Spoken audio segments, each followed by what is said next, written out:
बिस्मिल्लाहिर्रहमानिर्रहीम। नाज़रीन, programme view point के साथ मैं हूं इमरान यकूब खान। हमारे साथ आज इस प्रोग्राम में होंगे फैसल चौधरी साहब और हम डिस्कस करेंगे कि मुल्क में अगरचे इस वक्त इलेक्शन का माहौल तो नज़र नहीं आ रहा, लेकिन सियासी जमातें जो हैं उनमें टेम्परेचर बढ़ता हुआ नज़र आ रहा है और एक दूसरे के खिलाफ ना सिर्फ बातें हो रही हैं बल्कि एक दूसरे को मुर्दे इल्ज़ाम भी ठहराया जा रहा है। बिलावल भुट्टो साहब कभी कुछ कहते हैं तो दूसरी तरफ जरदारी साहब कुछ और कहते हैं। इसी तरह अगर पीपल्स पार्टी के ख़िलाफ़ बात करते हैं मौलाना फजलुर रहमान तो पीपल्स पार्टी उसका जवाब दूसरे अंदाज में देती है।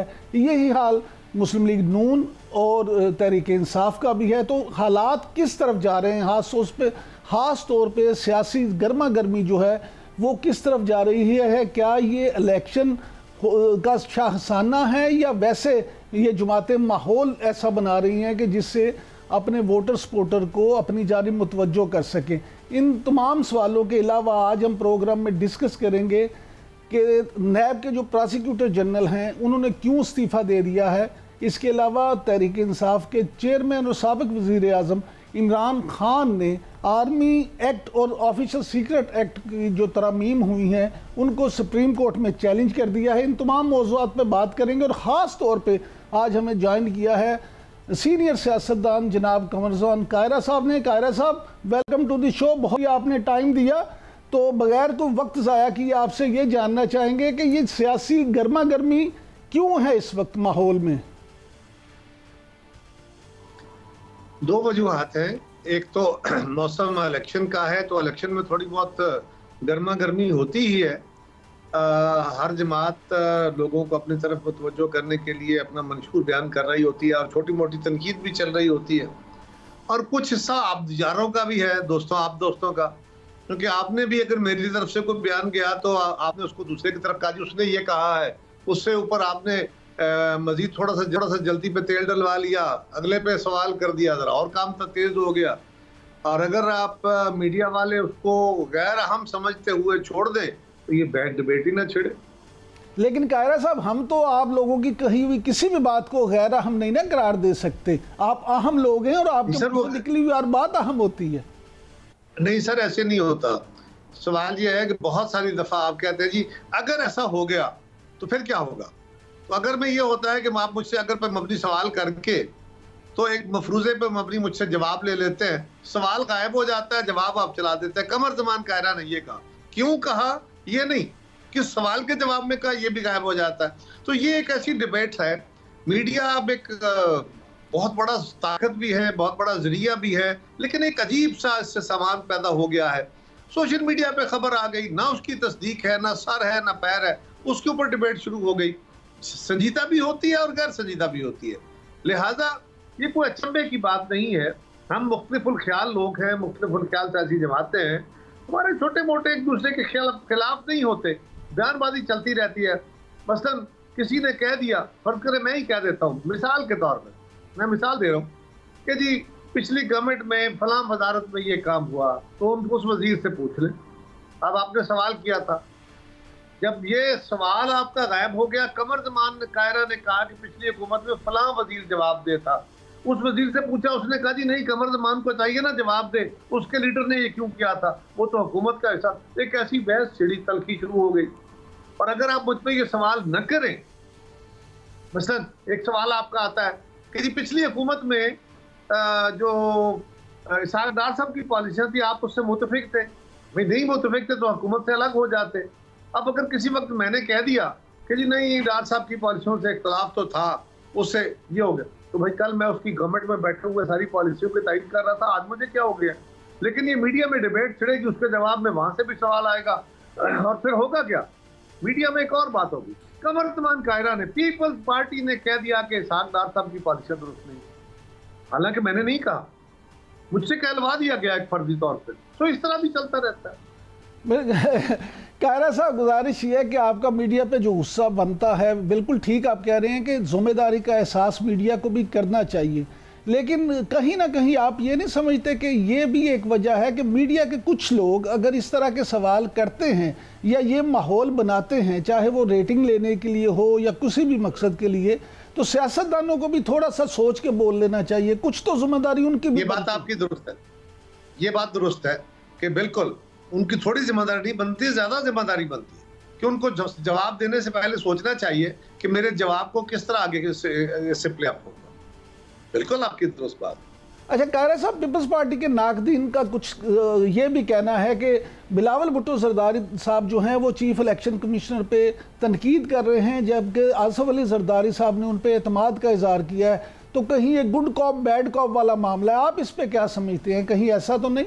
कैसे, थोड़ा सा वजाहत फरमा दीजिए कैसे? मैंने तो ये अर्ज की कि पीपल्स पार्टी के नाकदीन ये कह रहे हैं कि जब बिलावल भुट्टो जरदारी साहब अदम एतमाद करते हैं चीफ इलेक्शन कमिश्नर राजा सिकंदर जुल्फिकार, कोई अदम एतमाद नहीं किया उन्होंने अदम एतमाद नहीं किया। बिलावल साहब ने कहा कि आइन के मुताबिक इलेक्शन जो है वो 90 दिन में होने चाहिए। ये तनकीद नहीं है, ये आइन की एक इंटरप्रिटेशन है, एक डिमांड है, इलेक्शन कमीशन से ही करनी है ना। हम ये तो नहीं, कोई अदम एतमाद तो ये होता कि इलेक्शन कमीशन के ऊपर कोई शक का इजहार कर दिया जाता, उनके ऊपर कोई पार्शियलिटी का इजहार कर दिया जाता, ऐसा तो कुछ नहीं है। हम तो ये कह रहे हैं, मुतालबा कर रहे हैं कि आइन का तकाजा ये है। और दूसरी तरफ भी एक डिबेट है, वो कह रहे हैं कि जनाब आप जो कह रहे हैं वो भी दुरुस्त है और मर्दमशुमारी के बाद नोटिफिकेशन हो गया है, अब हल्का बंदी भी एक जरूरत है। तो ये दोनों इवेंट अलग अलग होने चाहिए। मर्दमशुमारी के बाद हल्का बंदी का अमल पहले तय हो जाता है 4 से 8 महीने, और उसके बाद इलेक्शन आता है तो इलेक्शन शेड्यूल डिले नहीं होता। ये दोनों अमल इकट्ठे हो गए अनफॉर्चुनेटली आके जदुई वजूद, तो उसके नतीजे में एक क्यास सा आ गया। तो अब क्या हो सकता है? अब ये है कि जल्द अज जल्द इलेक्शन हो जाए। 90 दिन में नहीं हो सकता, फर्ज करें आपने आगे जाना है, कल भी बिलावल साहब ने कहा कि 90 नहीं 120 दिन में भी कराना हो तो शेड्यूल दे दीजिए। तो मकसद ये है कि किसी भी गैर जरूरी डिले से बचते हुए इलेक्शंस की तरफ फौरन आ जाया जाए। ये एक सिंपल लॉजिक है उसमें। अच्छा ये फरमाइएगा कायरा साहब कि बिलावल भुट्टो जरदारी साहब ने बगैर किसी का नाम लिए ये कहा कि इलेक्शन में ताखीर का सवाल इलेक्शन से भागने वालों से करें। तो ये कौन है इलेक्शन से भागने वाले? मुझे एग्जैक्टली सच्ची बात है, मुझे नहीं पता। सच्ची जमातें तो सारी इलेक्शन के लिए तैयार है, कोई भाग नहीं रहा। लेकिन ये सवाल उन्होंने क्यों रेज किया? मेरी मुलाकात होती है तो मैं जरूर उनसे पूछूंगा कि आपसे मुराद इससे क्या था। अच्छा ये भी बताइए, ये आपको अंदाज़ा है कि उन्होंने कठपुतलियों का लफ्ज़ किसके लिए इस्तेमाल किया? कुछ लोगों का ख्याल है कि ये तहरीक इंसाफ के लोगों के लिए किया। देखिए हमारे मुल्क के अंदर कठपुतलियां बनाई तो जाती ही रही है ना, ये तो बात दुरुस्त है ना, और आज भी वो अमल रुका हुआ नहीं है, ये बात भी दुरुस्त है। तो उसका ये सियासी सवाल उठाना कि जी इस तरह के अमल से, गमलों के अंदर पौधे लगाने से तनाव और दरख्त पैदा नहीं होंगे, तो ये तो एक हमारा पुराना थीसिस है, कोई नई बात तो इस पे नहीं है। अच्छा कायरा साहब ये फरमाएं कि अगर खुदा न खास्ता 90 दिन में इलेक्शन नहीं होते या वक्त पे इलेक्शन नहीं होते, तो क्या आप समझते हैं कि पीपल्स पार्टी जो है वो तहरीक इंसाफ से राब्ता करेगी या सुप्रीम कोर्ट में जाएगी या क्या होगा? देखिए मैं तो इस सवाल को ही नहीं समझता कि इलेक्शन नहीं होंगे, मैं तो दूसरी तरफ सोचता ही नहीं हूँ, लिहाजा मैं उसका जवाब ही नहीं देता। मैं तो कहता हूँ होंगे, क्यों ना होंगे, वजह क्यों ना होंगे, ये कैसे मुमकिन है कि ना हो? बिल्कुल होंगे। लिहाजा इस मफरूजे पे क्यों खड़ा हुआ जाए और क्यों ये शक का इजहार करके सोसाइटी में एक डिबेट छेड़ी जाए? मैं आपसे भी गुजारिश करूंगा कि अभी हमें किसी और डिबेट में नहीं जाना चाहिए, बिल्कुल इस बात पे आना चाहिए सबको कि वक्त पे इलेक्शन होने चाहिए। अच्छा कायरा साहब एक बात जो 2 दिन पहले लाहौर में ही मौलाना फजलुर रहमान साहब ने की है सहाफ़ियों से मिलते हुए, उन्होंने इंकिशाफ किया है कि वो तहरीक अदम इत्माद नहीं लाना चाहते थे साबिक वज़ीर आज़म के ख़िलाफ़, बल्कि पीपल्स पार्टी ने उनको फोर्स किया। ये पीपल्स पार्टी का आइडिया था। कि गुजारिश ये है कि ये बात शहबाज शरीफ साहब से पूछ लीजिए। ये बात जिस दिन अदम एतमाद की तहरीक आई, हम सब लोग इकट्ठे हुए, उससे पहले सारी जमातों ने इत्तफाक किया। हम तो पीडीएम का हिस्सा नहीं थे, पीडीएम की तरफ से ये तजवीज़ आई थी। और क्या अदम एतमाद की तहरीक ना ला के इमरान खान की हुकूमत को चलने देना चाहते थे मौलाना फजलुर रहमान साहब या बाकी लोग? मेरा नहीं ख्याल ऐसा था। लिहाजा ये तनाजुर कोई और था। हम कोई अदम एतमाद नहीं चाहते थे तो क्या हम इलेक्शन तो इमरान खान बैठे थे, वो तो इलेक्शन कराने के मूड में नहीं थे। इलेक्शन की बात तो उस वक्त हुई जब अदम एतमाद हो गया। अदम एतमाद के बाद ये फिसदा थी, और बिल्कुल हम इलेक्शन अदम एतमाद से पहले ये कह के आए थे कि हम 3 महीने के 2.5 महीने के अंदर अंदर इलेक्टोरल रिफॉर्म्स करेंगे और हम जल्द इलेक्शन की तरफ चले जाएंगे। और फिर आपको याद होगा कि उसके बाद जब 2-2.5 महीने गुजरने के बाद फिर हमने बाकायदा कौम के सामने आए, वजीर आजम साहब ने भी कौम से खिताब किया कि हम आपसे वादा ये करके, हमने प्रेस कॉन्फ्रेंसेस की कि हम आपसे वादा तो ये करके आए थे कि हम जल्द इलेक्शन करा देंगे, लेकिन अब हम देख रहे हैं कि फौरी तौर पे अगर हम ये इक़दामात नहीं लेते तो पाकिस्तान की इकोनॉमी, पाकिस्तान के खारजा ताल्लुकात बहुत ख़राब हो जाएंगे। लिहाजा अब हमने फैसला किया है कि जल्द इलेक्शन की बजाय असम्बलियों की मुद्दत पूरी होने दी जाए। इस पर तो बड़ी खुली डिबेट थी और सारी जमातें इस पर मुत्तफिक थी। अब आप JUI के बयान निकाल लीजिए, आप मुस्लिम लीग के निकाल लीजिए, पीपल्स पार्टी के निकाल लीजिए। अच्छा कायरा साहब, उस वक्त जो है शहबाज शरीफ साहब बतौर वज़ीर आज़म ये कहते थे कि उन्होंने सियासत नहीं बचाई बल्कि रियासत बचाई है, तो क्या आप समझते हैं कि वाकई ही ऐसा था? जी, उसकी वजाहत भी बड़ी होती रही। इस सवाल का जवाब तो दसियों नहीं सैकड़ों दफा दिया जा चुका है उनकी तरफ से, हमारी तरफ से, हर फर्द की तरफ से, कि बिलाशुबा सियासत का नुकसान किया गया, इसलिए कि इलेक्शन के साल में आप मुश्किल फैसले करके तेल के रेट बढ़ा रहे हैं, बिजली के रेट बढ़ा रहे हैं, आप आलमी मुआहदे कर रहे हैं, पाकिस्तान की इकोनॉमी को स्टेबलाइज करने के लिए आप वो इक़दाम उठा रहे हैं जिसके नतीजे में अवाम नाराज हो रही है। तो ये सियासत का नुकसान करने वाला काम है ना, और उसके नतीजे में जाती नुकसान करके आप क्या कर रहे हैं, आप पाकिस्तान को स्टेबलाइज करने की कोशिश कर रहे हैं। तो ये रियासत को बचाने के लिए सियासत का नुकसान करना तो आम बात, और हम रोज कहते थे ये कर रहे हैं और बिल्कुल दुरुस्त कहते थे।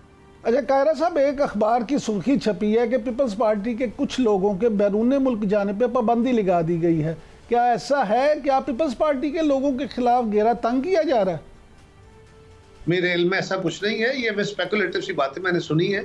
जब तक कोई मुसद्दका बात ना हो उस पर कोई बात करनी मुनासिब नहीं। अच्छा कायरा साहब, चेयरमैन PTI ने सुप्रीम कोर्ट में सीक्रेट एक्ट और जो है आर्मी एक्ट, इनको चैलेंज कर दिया है, तो आप क्या समझते हैं कि इसके क्या सुप्रीम कोर्ट में क्या नतीजा निकलेगा? देखिए, खान साहब को सुप्रीम कोर्ट से बहुत उम्मीदें थी और हैं, इसलिए शायद वो किसी उम्मीद से हों, लेकिन मैं समझता हूं कि अदालत के लिए बेहतर यही था कि वो इतने उस पर अदालत पे और ख़ास तौर पे जनाब चीफ जस्टिस साहब पे इतने सारे सवाल उठ गए थे कि अब उन्हें चाहिए था कि ये जो मुतनाज़ा फैसले थे इनके फैसले ना सुनाते, बल्कि वो आने वाली अदालत जो है वो लार्जर बेंच बना के वो सुनने का फैसला करते तो ज़्यादा बेहतर होता। अब भी मैं समझता हूँ कि तहरीक इंसाफ के चेयरमैन ने, उनका हक है, इमरान खान साहब का ये हक है कि वो किसी पाकिस्तान के किसी शहरी का भी हक है तो वो किसी कानून को चैलेंज करे, वो किसी अपनी रेमेडी को तलाश करे, कोई हक नहीं है, कोई जुर्म नहीं है। लेकिन मेरी दानिश में चीफ जस्टिस साहब को चाहिए कि इन केसेस का अब अपने बकिया जो उनके दिन बाकी चंद रह गए हैं, इनमें इनको केस लगा के सुनने की बजाय वो जो आने वाला चीफ जस्टिस साहब है और उनके जो बेंच बनेंगे उन्हीं पे छोड़े तो ज़्यादा बेहतर रहेगा, वरना उनके ऊपर पहले ही बड़े सवाल हैं और वो ज़्यादा कंट्रोवर्शियल। कायरा साहब, पीपल्स पार्टी बिलअमूम और आप जो हैं बिलखसूस हमेशा से जमहूरी कुव्वतों के जो हैं बड़े हामी रहे हैं और हमेशा इसके लिए आपने जदोजहद भी की है। आपसे मैं ये जानना चाहूँगा कि अब जो JIT की रिपोर्ट आई है उसमें भी चेयरमैन PTI को और उनके कुछ साथियों को 9 मई के वाक़यात का जिना उस पर हमले का ज़िम्मेदार करार दे दिया गया है, तो आप उनका सियासी मुस्तकबिल क्या देखते हैं? देखिए, एक बड़ी सिंपल बात है, किसी फ़र्द, किसी इदारे, किसी इंडिविजुअल या किसी कलेक्टिव ग्रुप की ख्वाहिश पे ना तो किसी जमात, ना किसी फ़र्द, ना किसी लीडर, ना किसी कारकुन उसके मुस्तकबिल का फैसला नहीं होना चाहिए। अगर किसी ने कानून तोड़ा है, अदालतों में उसका केस भेजा जाए, अदालतों को फैसले करने दिए। यही एक तरीका है और कोई तरीका नहीं है। जमहूरी तरीके से चीज़ों को चलने दिया जाए, अदालतों के अंदर प्रोसेस चल रहे हैं, वो अदालतें फैसले करें, किसी इंतकामी कार्रवाई का शायबा नहीं होना चाहिए। ये बात कि 9 मई को क्या हुआ उसके ऊपर मेरी भी राय ये है कि खान साहब ने उससे पहले ऐसे इक़दाम किए कि उन्होंने लोगों से हलफ लिए, उन्होंने फौज के खिलाफ लोगों को मुश्तइल किया, उन्होंने मुतालबा किया, लोगों को तैयार कराया कि आप लोग हलफ दो कि अगर मुझे गिरफ्तार किया गया तो आप तुर्की की तरह बाहर निकलोगे, और तुर्की में अवाम फौज के खिलाफ निकले थे। फिर जिस दिन ये वाकया हुआ उस दिन भी मखसूस तौर पे लोगों को खास जगहों पे लेके जाया गया। अब ये जो मैडनेस थी, इसके पीछे को मेथड नजर आता है। ये सिंपल ये नहीं है कि पाकिस्तान के हर शहर में सिर्फ और सिर्फ फौजी जो बिल्डिंग्स हैं या फौजी जो तंसीबात हैं उनकी तरफ जाया जाए, वहां जाके अटैक किया जाए, वहां जाके एहतजाज किया जाए। ये सिंपल नहीं है, इसलिए इसके ऊपर सवाल जो है वो संजीदा होते हैं। अच्छा कायरा साहब, ये फरमाइएगा कि आइंदा आने वाले जो इलेक्शन हैं उनमें पीपल्स पार्टी जो है, क्या वो पीडीएम के साथ या मुस्लिम लीग नून के साथ, जमीयत उलमा इस्लाम के साथ सीट एडजस्टमेंट करेगी कि इंतखाब होगा, इंतखाबी इत्तेहाद होगा, या किस तरह से आप जाएंगे इलेक्शन में? बज़ाहिर तो ऐसे हालात नहीं हैं जी। अभी तक तो कोई डिबेट मेरे इल्म में नहीं है। ये बेदस कयास नहीं है, लेकिन अभी तक इसके ऊपर कोई सीरियस डिबेट नहीं हुई। लिहाजा ये कहना कि ऐसा कुछ होने जा रहा है, मैं उसकी तस्दीक नहीं कर सकता, लेकिन तरदीद भी करने की पोजीशन में नहीं हूँ, इसलिए कि मेरे पास तो कोई सबूत नहीं है कि मेरी जमात की तरफ से कैटेगोरिकली आ गया हो कि हमने किसी इत्तेहाद में नहीं जाना। जब इत्तेहाद जमहूरी हुकूमतों का, जमहूरी प्रोसेस का हिस्सा है, बन भी जाते हैं, एडजस्टमेंट्स भी हो जाती हैं, लेकिन बज़ाहिर लग नहीं रहा। अच्छा कायरा साहब, आखिरी सवाल सिर्फ ये बता दें, आप क्या समझते हैं मियां नवाज शरीफ को कब तक वापस आ जाना चाहिए? क्या वो वापस आ जाएंगे या इलेक्शन का ऐलान होने के बाद आएंगे? वो कब आएंगे, क्यों आएंगे, क्या करेंगे, तो इसका जवाब तो मुस्लिम लीग दे सकती है, मुझे नहीं देना चाहिए। मैं इस सवाल का जवाब जरूर दे सकता हूँ या दूंगा कि मेरे ख्याल में इस वक्त मुल्क के हालात इस बात के मुतकाजी हैं कि मियां नवाज शरीफ साहब को मुल्क में आना चाहिए और आके अपनी जमात को, और इस वक्त जो पाकिस्तान का कौमी धारा है, अपनी जमात को लीड करें और उसमें कौम को रहनुमाई फराहम करें। ये मेरी ज़ाती राय है। बहुत शुक्रिया कायरा साहब, आपने हमें टाइम दिया।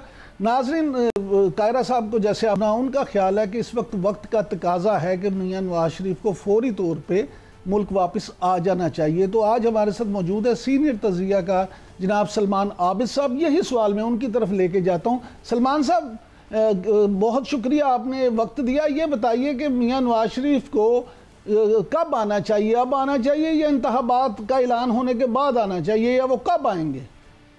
देखिए, असूली तौर पे तो उनको बाहर ही नहीं जाना चाहिए था और उनको हालात का मुकाबला यहाँ बैठ के करना चाहिए था। जो सियासत होती है उसमें खास तौर पर जब आप बड़े फैसले करते हैं तो आप लोगों के साथ खड़े होते हैं। बहरहाल वो बाहर चले गए। अब वो बाहर पाकिस्तान वापस आने के लिए बुनियादी तौर पर चाहते ये हैं कि उनके लिए हालात साजगार हों, यानी कानून का शिकंजा उनका इंतजार ना करे और ना उनको कोई तकलीफ उसमें आनी पड़े और ना उनके लिए कोई रुकावटें पैदा की जाए। तो बुनियादी तौर पर तो इस्टेब्लिशमेंट के साथ एक मफाहमत के साथ वो गए थे और इस्टेब्लिशमेंट के साथ एक मफाहमत करके वो वापस आना चाहते हैं और यकीनी तौर पर उनका टारगेट यही है कि इंतखाबात से पहले वो पाकिस्तान पहुंचे। और इस किस्म के वो इंडिकेशन भी दिए जा रहे हैं कि नवाज शरीफ साहब इंतखाबात से पहले पाकिस्तान में आ जाएंगे। लेकिन एक बात तय है कि नवाज शरीफ साहब अगर पाकिस्तान आते हैं तो वो किसी मामलात को तय करके आएंगे, बगैर किसी तय किए हुए वो पाकिस्तान नहीं आएंगे। एक बात तो तय है और ये उनका ट्रैक रिकॉर्ड भी है। इसलिए अगर कोई मामला तय होता है एस्टेब्लिशमेंट के साथ तो उनकी वापसी मुमकिन है। और दूसरी बात यह है कि वैसे भी शहबाज शरीफ साहब जो है उन्होंने अपने आप को अगला वजीर आजम जो है वो इनडायरेक्टली तो शो किया हुआ है, अगरचे डायरेक्टली वो ये कहते हैं कि नवाज शरीफ साहब वजीर आजम होंगे। और इस्टेब्लिशमेंट भी ज्यादा कंफर्ट है नवाज शरीफ साहब के मुकाबले में शहबाज शरीफ साहब के साथ जो 16 महीने गुजरे हैं। और उसके अलावा भी इस्टेब्लिशमेंट का हमेशा से शहबाज शरीफ के साथ मामला काफी बेहतर रहा है। अब वो नवाज शरीफ साहब के मामलात में खासतौर पर जैसे माजी में इस्टेब्लिशमेंट और उनके दरमियान टकराव पैदा हुआ था, तो इस्टेब्लिशमेंट कोई बहुत ज्यादा फ्रेंडली इन्वायरमेंट नहीं क्रिएट करेगी नवाज शरीफ साहब के लिए, जो उनका ख्याल है। इसी वजह से उनकी आमद जो है वो एक सतह पे रुकी हुई है। लेकिन अच्छा सलमान साहब, ये बताइएगा कि कुछ लोगों का ख्याल है कि पीपल्स पार्टी जो है इस वक्त डबल गेम कर रही है। एक तरफ Bilawal Bhutto Zardari chief election commission पे तनकीद कर रहे हैं और दूसरी तरफ आसिफ अली जरदारी साहब ने उन पे एतमाद का इजहार किया है और जो उनके नाकदीन है वो इसको गुड कॉप बैड कॉप का मामला करार दे रहे हैं। आप क्या समझते हैं, पीपल्स पार्टी क्या सियासत कर रही है? तौर पे पीपल्स पार्टी के अंदर जो डिसाइसिव पावर है वो आसिफ अली जरदारी की है और माजी में भी आपने देखा था कि आसिफ अली जरदारी के फैसलों को तायद हासिल होती है और आसिफ अली जरदारी ये तय कर चुके हैं कि वो किसी महाजराई टकराव या एस्टेब्लिशमेंट के साथ कोई लड़ाई में नहीं है, वो पावर पॉलिटिक्स के डायनामिक्स को अंडरस्टैंड करते हैं और चाहते हैं कि एस्टैब्लिशमेंट के साथ मुफाहमत करके ही आगे बढ़ा जाए। और आज के उनके बयान को भी उसी तनाज़ुर में देखा जाए।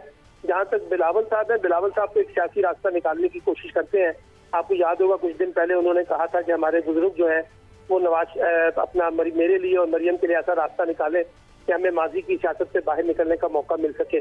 तो बिलावल साहब चाहते जरूर हैं, बिलावल साहब की बात में इतना वजन नहीं है जितना आसिफ अली जरदारी की बात में वजन है, और इस्टेब्लिशमेंट भी आसिफ अली जरदारी के साथ मामला तय करती है। मैं नहीं समझता कि गुड कैप है बैड कॉप वाला मामला है। बुनियादी तौर पर बिलावल साहब के अंदर नौजवानी है, पुरजोशियत है, वो चीज़ों को उस तरह से देखते हैं। और ये कहना कि बिलावल साहब का कि मैं CAC की सेंट्रल एग्जीक्यूटिव कमेटी की मीटिंग का पाबंद हूँ, हमारे यहाँ आपको भी पता है, मुझसे ज्यादा जानते हैं आप कि पाकिस्तान की सियासी जमातों में सेंट्रल एग्जीक्यूटिव कमेटी के फैसलों की क्या अहमियत होती है या उनको कौन एतमाद में लेता है। तो मुझे लगता है कि जरदारी साहब का जो एस्टैब्लिशमेंट के साथ है, सलमान साहब की माजराई के आगे बढ़ने का वही प्रिवेल करेगा। सलमान साहब, सेंट्रल एग्जीक्यूटिव कमेटी का सबसे जो बुनियादी काम है वो तो यही होता है ना कि लीडर जो कि उस पर हाथ खड़े करके ऐलान कर दो कि जी हाँ हम आपके साथ हैं। तो वो तो बड़ी आसान तरीके से तमाम सियासी जमातों के मेंबर करते हैं। वो देखिए ना, बात तो यही है ना कि जो फैसला मिसाल के तौर पे जो बात बिलावल भुट्टो साहब कह रहे हैं कि CAC ने ये तारीफ की है, तो अब आपका ख्याल है कि आसिफ अली जरदारी के मौके की CAC तारीफ नहीं करेगी? ये अच्छा, तरीके से हाथ बुलंद कर देगी जैसे उन्होंने बिलावल भुट्टो के ऊपर बुलंद किए। अच्छा सलमान साहब, ये बताइएगा कि मौलाना फजलुर रहमान साहब ने जो गुफ्तगू की और जिसमें उन्होंने इंकशाफ किया कि साबिक वज़ीर आज़म के ख़िलाफ़ तहरीक अदम एतमाद लाना पीपल्स पार्टी का फ़ैसला था, उनका नहीं था, जबकि पीपल्स पार्टी इसकी नफ़ी कर रही है। आप क्या समझते हैं, असल हकीकत क्या थी? देखिए, हकीकत यही है कि सब लोगों ने मिलकर इक़्तिदार की बंदर बांट में हिस्सा लिया है। अब ये पीपल्स पार्टी पर इल्ज़ाम लगाना कि अगर पीपल्स पार्टी ऐसा कर रही थी तो आप उसका क्यों हिस्सा बने? अगर आप तहरीक अदम एतमाद के हामी नहीं थे, अगर आपको उनके पुराने टेप निकाल लें तो सबसे ज्यादा तहरीक अदम एतमाद की हिमायत करते हुए तो खुद मौलाना फजलुर रहमान नजर आते थे कि हमने आईनी तरीके से इमरान खान की हुकूमत का खात्मा किया है। और अब उनको लगता है कि पीपल्स पार्टी शायद उनके साथ गेम कर रही है, वो दूसरी बात करने की कोशिश कर रहे हैं। लेकिन ये सब लोग असल में अपने ऊपर जो लबादा इस वक्त 16 माह की हुकूमत का बोझ जो आया है ना, उसको उतारने की कोशिश कर रहे हैं। और कुछ उनको लगता है कि पीपल्स पार्टी शायद अपनी सोलो फ्लाइट करने की कोशिश कर रही है, इसलिए PMLN पर भी रिजर्वेशन आई है। पिछले दिनों एहसन इकबाल साहब ने कुछ कहा था कि जी ये फैसले जो है वो तो अपना पीपल्स पार्टी ने खुद किए हैं और पीपल्स पार्टी ने कानूनी फैसले उन्होंने किए। तो आपको ये महाजराई टकराव नजर आएगा, आहिस्ता आहिस्ता आगे बढ़ेंगे। बिल्कुल ठीक है, बिल्कुल ठीक है नाजरीन, महाजराई का जो मामला है वो नजर आएगा। सलमान आबिद साहब का कहना है। बहुत शुक्रिया सलमान आबिद साहब, आपने हमें टाइम दिया। वक्त हुआ एक ब्रेक का। ब्रेक से जब वापस आएंगे तो इस पे बात करेंगे कि क्या हुआ डॉलर को अचानक से, कि डॉलर जो है वो उड़ान बढ़ता बढ़ता नीचे की तरफ गामजन है। क्या वाकई ही मुल्क में जो एक ग्रैंड ऑपरेशन हो रहा है उसके ये मुस्बत असरात हैं और ये कितनी देर तक कायम रहेंगे? बात करते हैं ब्रेक के बाद।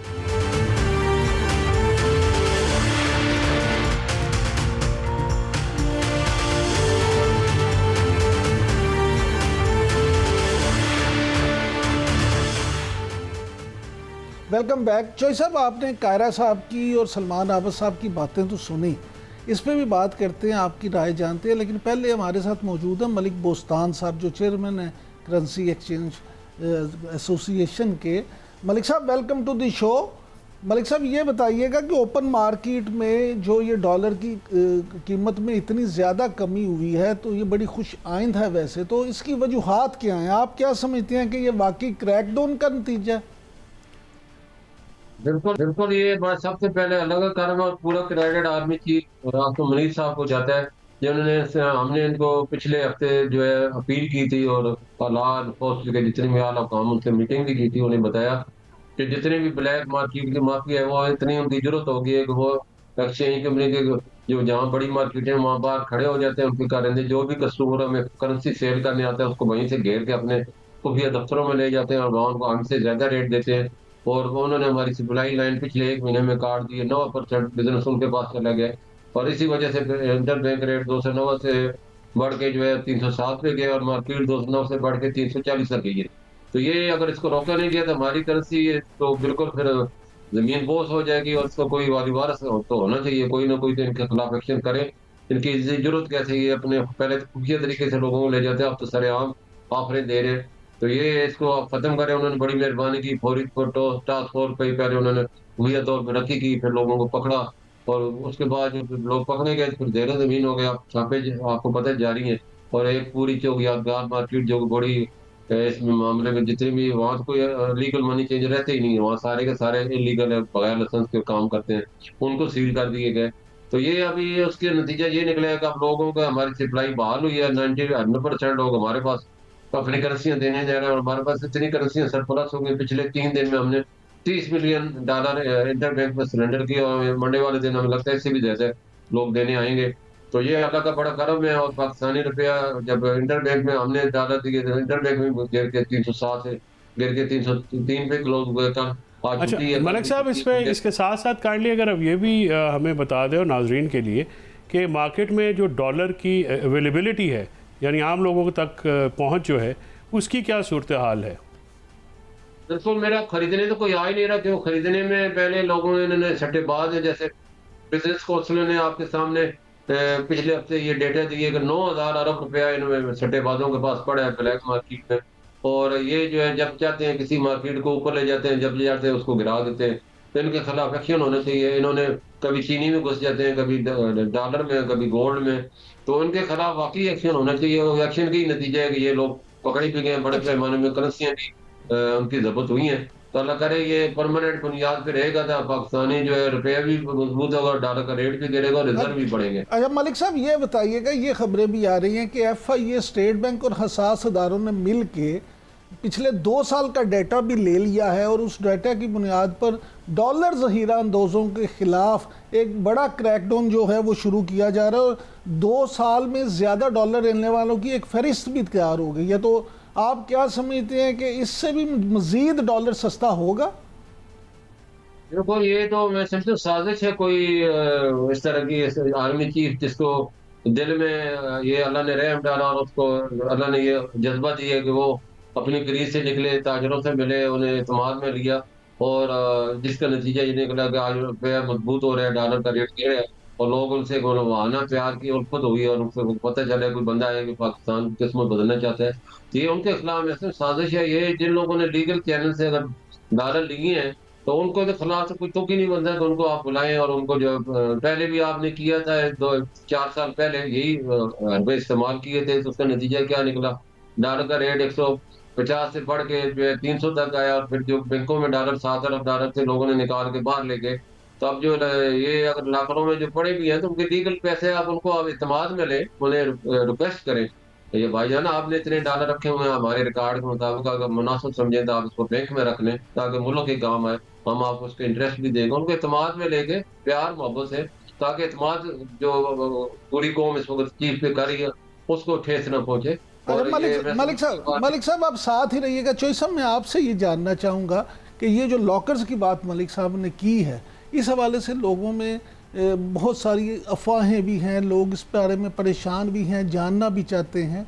आपको याद होगा कि पिछले दिनों जो army chief general Asim Munir साहब की बिजनेसमैनों से मुलाकात हुई थी, तो उसमें भी एक शुनीद है कि इस बात पे डिस्कशन हुई थी कि क्या लॉकर्स में जो डॉलर पड़े हुए हैं वो, अब ताज़ा तरीन खबर ये है कि जदीद तरीन टेक्नोलॉजी का इस्तेमाल करके लॉकर्स की चेकिंग की जाएगी और जिनमें डॉलर्स होंगे वो जो है वहाँ से भी निकलवाए जाएंगे। तो कानून इस बारे में क्या कहता है? देखिए, कानूनी तौर पे जो डॉलर्स रखाए गए हैं लॉकर में वो तो हुकूमत की मलकियत नहीं है। अगर आप बैंकों के खातेदारों को हैरेसमेंट करेंगे इलीगली, देखिए होता मसला क्या है। मसला ये है जैसे आर्मी चीफ जनाब आसिम मुनीर साहब का अभी एक एंडेवर आया, उन्होंने ये सारी एफर्ट की है।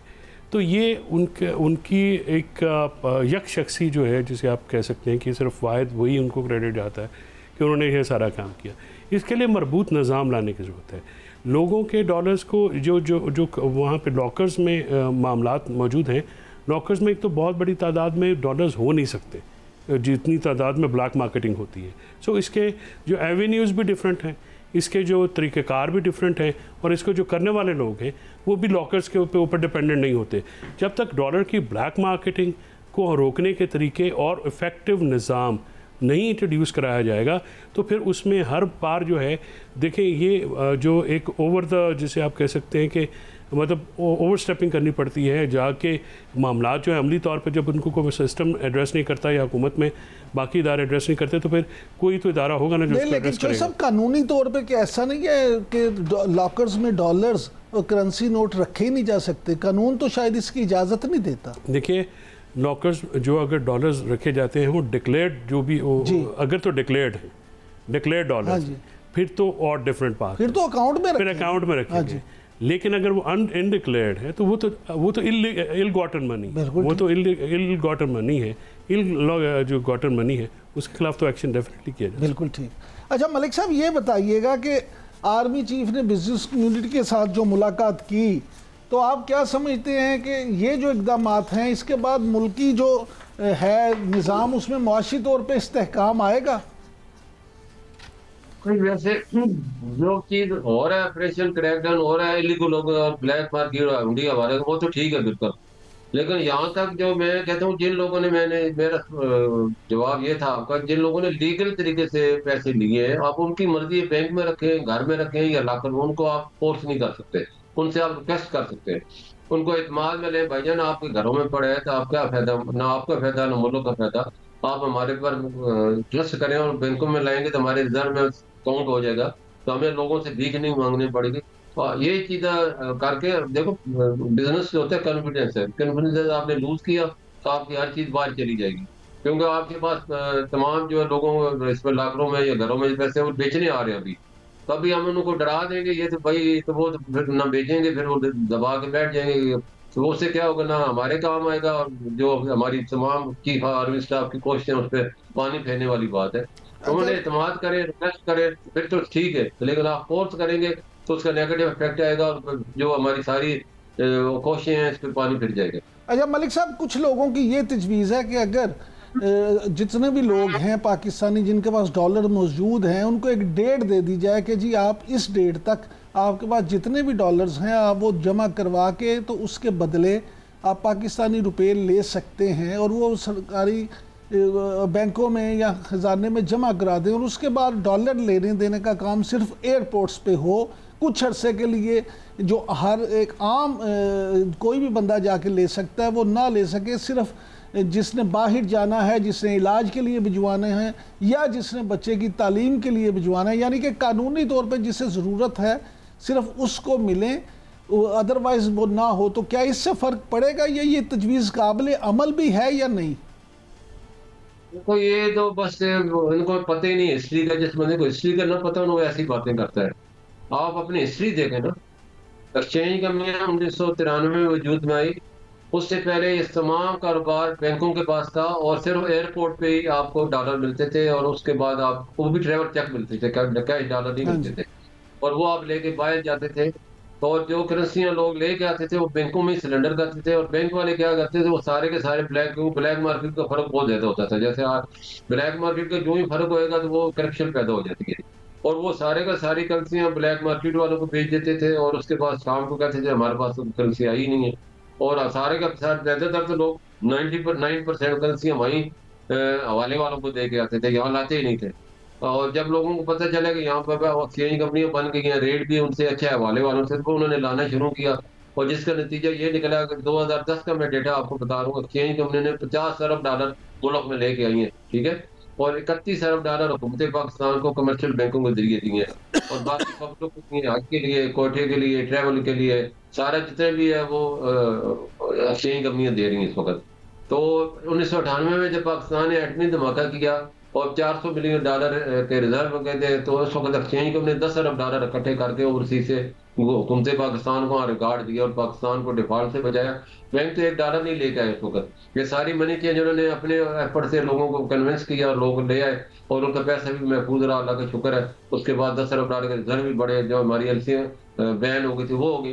तो अब ये करेंगे तो ये तो मतलब हमने तो बल्कि खुद कहा है स्टेट बैंक को और हुकूमत को कि अगर आप समझते हैं कि हमारे वो कारोबार बंद करने से मुल्क को फायदे थे, हम अपना कारोबार मुल्क के लिए कुर्बान करने के लिए तैयार है, बैंकों को दे दें 1 साल के लिए। हमारी जो इन्वेस्टमेंट है उसके पैसे हमें दे दें, ताकि नए नए तजर्बे करके नए नए ऑपरेशन करके मुल्क को तबाह ना करें। अगर एक साल में ये नाकाम हो गए तो हम बैकअप पे मौजूद हों, क्योंकि पाकिस्तान बनने से लेके 1993 तक इन्होंने कभी डॉलर ना इनवर्ड लेके आए ना कभी रिजर्व बनाए। हुकूमत ने हमेशा मांग था कि अपने रिजर्व बनाए, हमने इनको रिजर्व बना कर दिए, अभी दे रहे हैं। अभी 30 अरब जितने भी इनके रिजर्व है, जब से एक्सचेंज कंपनी 50 अरब डॉलर हमने इनको प्रोवाइड किए हैं, तो वो भी नहीं है, वो भी इन्होंने सारे खर्च कर दिए।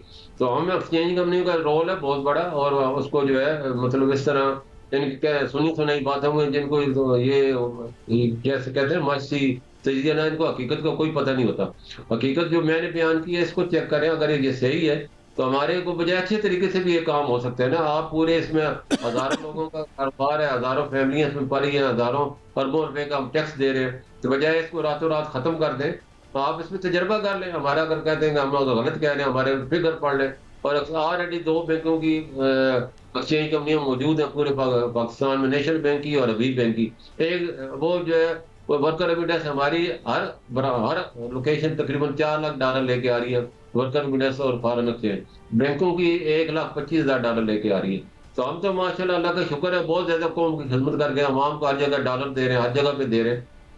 तो इसको कंपटीशन पैदा करें, बंद करने वाली चीजें तो ये सिर्फ कहने का आएगा, लोग वहाँ हवाले में जब लेके आ जाएंगे तो मलिक साहब ठीक है, बिल्कुल चौधरी साहब आपने मलिक साहब की गुफ्तगू भी सुनी। आप क्या समझते हैं कि क्या करेंसी एक्सचेंज डीलर जो हैं या फॉरेक्स एक्सचेंज डीलर, इन पे इस तरह से सवालात उठाना जायज़ है? देखिए, जो सूरत हाल बनती है उसमें तो फिर ये सवालात उन लोगों से तो होंगे ना जो इस मार्केट में डील करते हैं।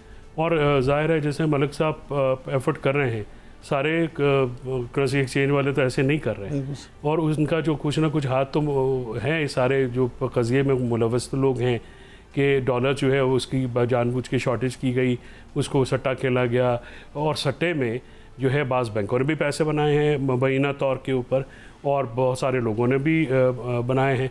असल में इमरान साहब, हमारे यहाँ पे जो डिमांड सप्लाई, देखिए मार्केट चलती है डिमांड और सप्लाई के ऊपर। किसी चीज़ की डिमांड होगी, उसकी सप्लाई उससे डिमांड से ज़्यादा होगी तो कीमत कम रहेगी। अगर सप्लाई जो है वो डिमांड से कम रखी जाएगी तो उसकी कीमत ऑटोमेटिकली ऊपर चली जाएगी। इसमें कोई रॉकेट साइंस नहीं है।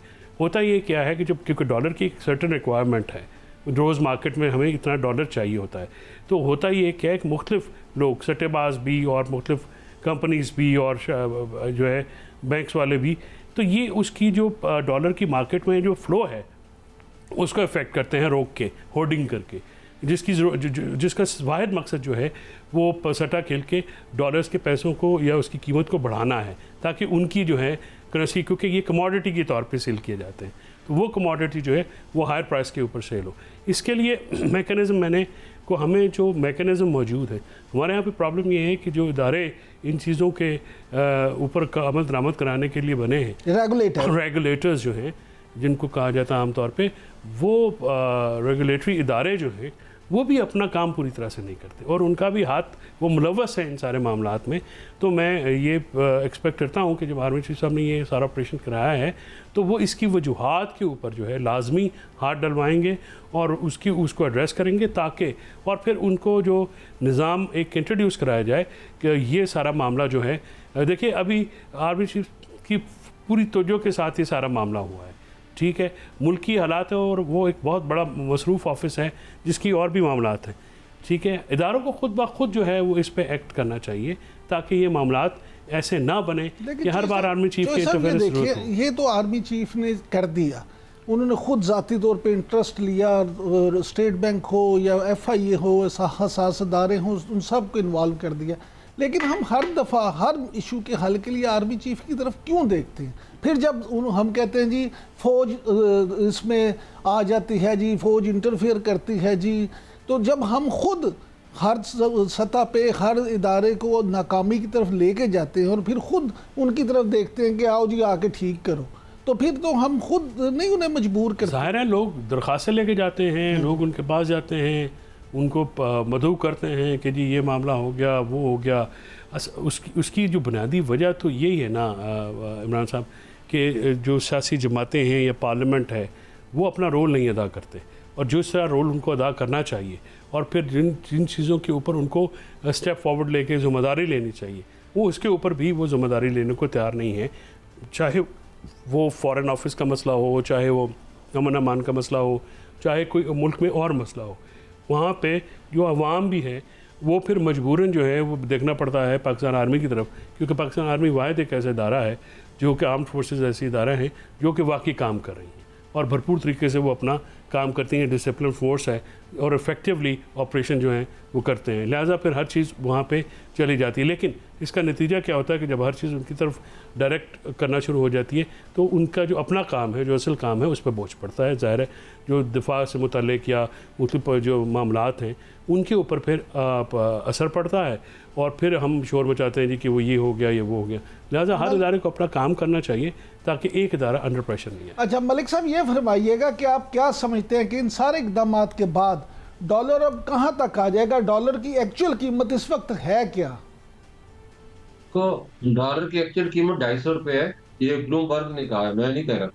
क्योंकि बाहर के कोई एजेंसी, कोई प्रिंट मीडिया कहते हैं तो हम लोग यकीन है, हमारी बात तो कोई मानता नहीं। और उसके साथ दलील ये है कि हमारा खिते में पूरे रीजन में सबसे कम रेट है हमारा, रुपया कमज़ोर है। अफगानिस्तान का 82 है, इंडिया का 78 है, बांग्लादेश का 95 है, श्रीलंका का भी हमसे डिफॉल्ट होने के बावजूद उसका भी रुपया मजबूत हो गया, अब जाकर हमारा रुपया थोड़ा सा बेहतर हुआ उससे। तो ये सारी चीज़ें हैं और असल हकीकत जो जिसके लिए हमने पूरी कोशिश की और आर्मी की और स्टाफ को मैं खैर तहसीन पेश करता हूँ जिन्होंने हमारी रिक्वेस्ट पे ये सारा काम किया, इसको जारी रहना चाहिए। और बजाय लीगल लोग जिन लोगों ने पैसा अपना लिया है उनको परेशान करने की बजाय उन लोगों को पकड़े जो कि ब्लैक मार्केट से हमारे काउंटरों के, हमारे ब्रांचों के, हमारी मार्केटों के बाहर खड़े होकर ले रहे हैं, जिन्होंने शॉर्टेज पैदा की। 90% हमारी सप्लाई अपने ले गए और स्मगलिंग करते हैं। और पॉलिसी को भी चेंज करने की जरूरत है। एक तरफ आप कहते हैं कि हम ईरान से चीज़ें भी मंगवाएं, अफगानिस्तान से चीज़ें भी मंगवाएं, फिर उनकी एलसी भी ना खोलें, उनसे बार्टर ट्रेड भी ना करें, उनको अपने ट्रेडर को कहें उनको डॉलर दे के आप चीज़ें ले सकते हो। और तमाम बॉर्डर पे ये कानून मौजूद है कि कैश डॉलर दे के आप चीज़ें खरीद सकते हो। जब कैश डॉलर देंगे तो कैश डॉलर लाएंगे कहाँ के? बैंक से तो वो ले ही नहीं सकते, उनके पास सोर्स ही नहीं है। वो क्या करते हैं, ब्लैक मार्केट से या हवाला मार्केट से लेते हैं और जिसका नतीजा यही निकला है जो आज निकला हुआ है। तो उस पर भी पाबंदी लगाएं, जितने भी हमारे ट्रेडर हैं उनको पाबंद करें। या तो आप लोकल एलसी खोलें, उसमें तो इंटरनेशनल कोई पाबंदी नहीं है।